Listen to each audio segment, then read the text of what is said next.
For most of your life, you have been told that waking up at 2 a.m. means something is wrong with you. Maybe you are stressed. Maybe you have anxiety.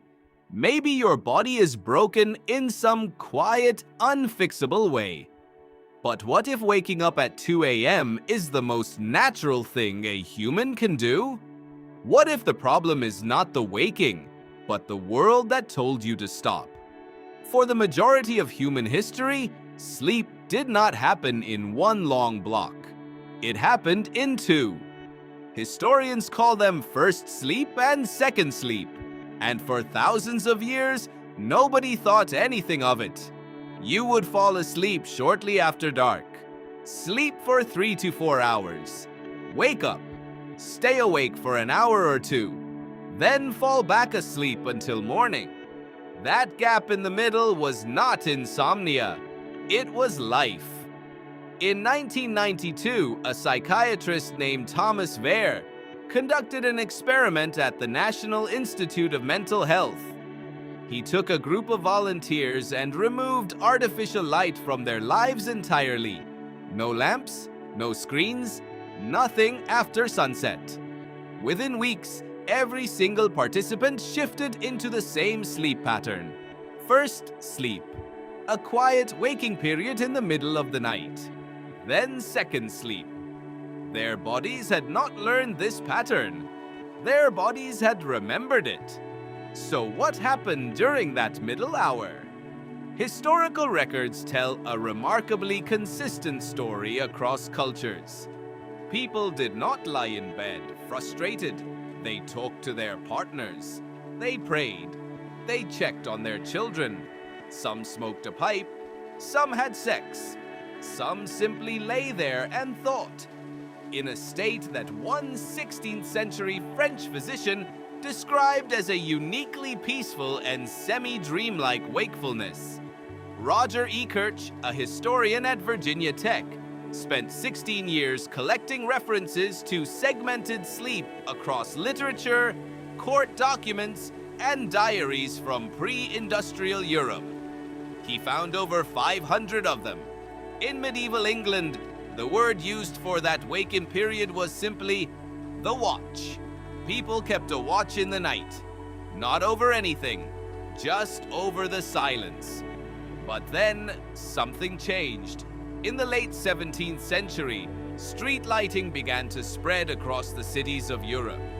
Paris was lit, then London, then Amsterdam. Darkness, which had once drawn a firm boundary around the human day, started to soften. And with more light came more hours. More hours of work, more hours of commerce, more hours of social life. Suddenly, sleep was not something you did when the sun went down. It was something you fit in between everything else. The pressure to consolidate, to compress two sleeps into one efficient block, began not from science, but from economics. By the 19th century, references to first and second sleep had almost completely vanished from the written record. The practice did not fade slowly. It collapsed within 2 or 3 generations, and almost no one noticed it was gone.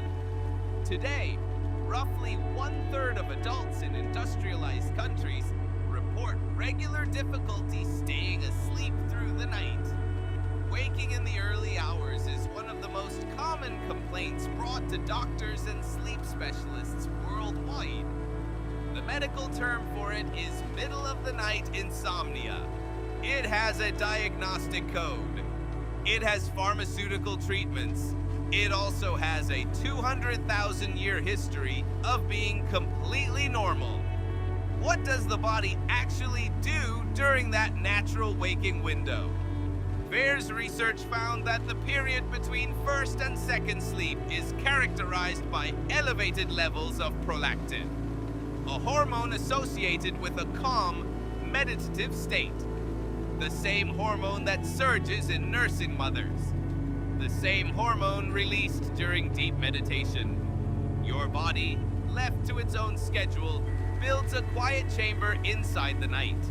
A still hour with no agenda and no deadline. Pure biological stillness. Some researchers now believe this waking window may have served a social function in early human groups. A window for low alert communication, pair bonding, and communal thought, at a time when the fire was low and the world outside was dark. Think about what we replaced it with. We replaced the watch with the alarm. We replaced the two-phase sleep with a performance metric. 8 hours, unbroken, measurable, optimizable. We built an entire industry around achieving something our ancestors never tried to achieve. And when we wake at 2 a.m. anyway, when the body does what bodies have always done, we reach for our phones. We flood the prolactin window with blue light. We scroll through the anxiety of strangers.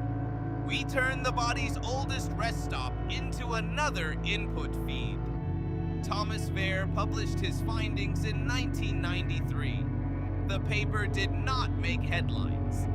The pharmaceutical sleep aid market in the United States alone was worth over $28 billion by 2020. There is not much money in telling people they were never broken. The next time you wake at 2 a.m. and stare at the ceiling, consider this.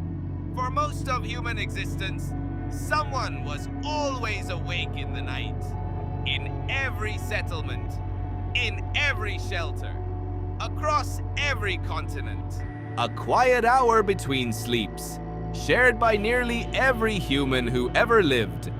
Until about 150 years ago, when we decided rest should look like efficiency.